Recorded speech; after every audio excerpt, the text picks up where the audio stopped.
Hello बच्चों, अब हम बात कर रहे हैं प्रॉपर्टी ऑफ डायमेंशंस। ये तीसरी प्रॉपर्टी है। तीसरी प्रॉपर्टी क्या कहती है कि हम डायमेंशंस की हेल्प से किसी भी तरह की फिजिकल क्वांटिटी को ड्राइव कर सकते हैं और किसी भी तरह के फॉर्मूलों को हम डायमेंशंस की हेल्प से ड्राइव कर सकते हैं। ठीक है, जैसे हम इसको एग्जांपल के द्वारा समझाने की कोशिश करेंगे। ये एग्जांपल है, time period of simple pendulum is depend on effective length and gravitational acceleration. Drive the expression for time period of simple pendulum by the help of dimension.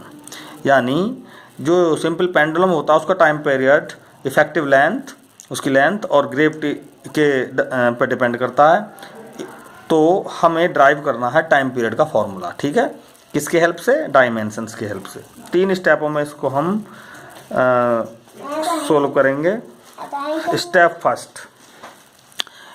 First में हम ये देखेंगे कि हमें किस क्वांटिटी को ड्राइव करना है। तो हमें करना है टाइम पीरियड को ड्राइव। ठीक है, तो टाइम पीरियड, तो पहले स्टेप में हमें टाइम पीरियड को ड्राइव करना है। हमें देखना किस किस चीज़ पर डिपेंड कर रही है। तो इफेक्टिव लेंथ और जी, ग्रेविटी पर डिपेंड कर रही है, एल और जी। लेकिन हमें ये नहीं पता कि ये एल की किस डायमेंशन पे डिपेंड कर रही है। एल की पावर 1 पर डिपेंड कर रही है, 2 पर, -1 पर, -2 पर। तो हमें नहीं मालूम, तो उसके लिए हमें कांस्टेंट हम मान लेंगे, एल की पावर ए और जी की पावर बी पर डिपेंड। ठीक है, और हम अगली लाइन में कांस्टेंट लिख कर इस स्टेप को यहीं ख़त्म कर देंगे, फर्स्ट इक्वेशन। ठीक है, अब स्टेप सेकंड में क्या करना है, कुल 3 स्टेपों में हम इसको सोल्व करेंगे। स्टेप सेकंड, हम डायमेंशन ले लेंगे दोनों तरफ की। टेकिंग डायमेंशन, टाइम पीरियड की डायमेंशन टी होती है, के कांस्टेंट की कुछ नहीं, एल लेंथ की एल की पावर ए, ग्रेविटी की एल टी -2। ये एक्सेलरेशन है, ग्रेविटेशनल एक्सेलरेशन की डायमेंशन ये होती है बी। कंपेयर कर लो, एल की पावर ए इधर है और इधर एल की पावर कुछ नहीं यानी 0 है। नहीं, अभी इसको एल की पावर ए नहीं है बल्कि एल की पावर ए प्लस बी है। तो यहाँ पर इधर तो एल की पावर 0 है, इधर एल की पावर ए और एल की पावर बी, यानी एल की पावर, इसको एक लाइन देख लेते हैं, कर लेते हैं हम इसको पहले, टी एल की पावर ए प्लस बी, ए और बी, और टी की पावर -2b। ठीक, ये हमने कंपेयर, ये सेकंड स्टेप यहाँ पर समाप्त हुआ। ठीक है, अब हम इसको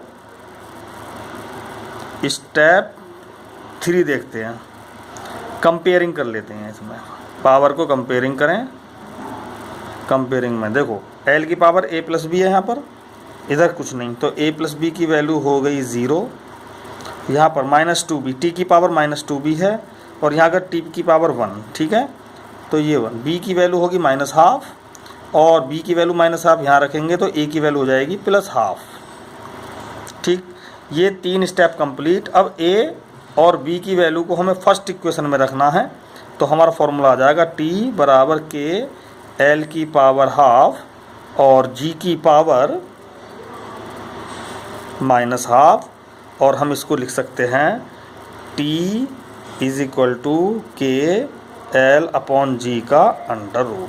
इस तरह से हम टाइम पीरियड, जो हमारा सिंपल पेंडुलम है, इसके टाइम पीरियड के लिए एक्सप्रेशन ड्राइव कर सकते हैं। ठीक है, तो कुल 3 स्टेप। पहले स्टेप में जो फिजिकल क्वांटिटी में ड्राइव करनी है वो देखना, वो डिपेंडिंग किस किस पे कर रही है।